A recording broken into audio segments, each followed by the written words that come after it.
Tiwala og pagsalig sa Ginoo. Di ba wala imposible ang tanan.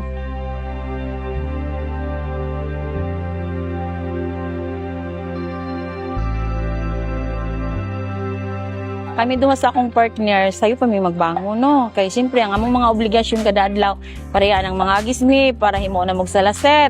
Duha naman may magtimbayayong sa akong partner.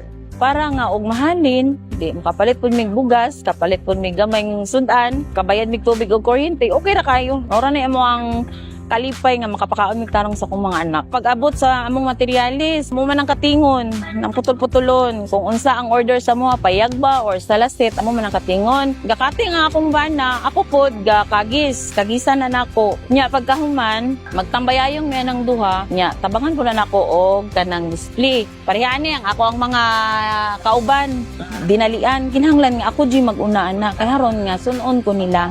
Makita man nila nga nag-una ko, paspas akong pagtrabaho, paspasan po na nila. Magtinabangay mi. O kanang tabangan man ang trabaho, dali mahuman. So pareha po mi nga, dali makakwarta. Mga 8 years mi nga naghimuan ni. Nya nga nung gipadayon ako ni, kay nga naman, maura ni nakita na ko nga pamaagi nga makapakaon kong tarong sa akong pamilya. Kaya nga naman, kani manggod ma'am, kapoy nga trabaho. Pero wala man siguro yung trabaho nga dili kapoy. Ang importante, nagapaning kamot para sa pamilya. Wala man tayo laing tumong tuyo para naman sa tong pamilya. Sa ako alam, ang pagsalig, pareha na gusto ko mga igsuon. Usahay, mayroon silang saan man ninatuoy nga. Wa man tayo ikapalit og kanang materialis, wa tayo ikapalit og mga limang ay mo kabalaka, salig lang ta sa kahitasan, salig ta sa Ginoo, ang tanan masulbad yun, masulbad man. O, mo na ibuot pasabot nga. Importante gyud ang pagsalig, number 1 sa Ginoo. Tiwala og pagsalig sa Ginoo.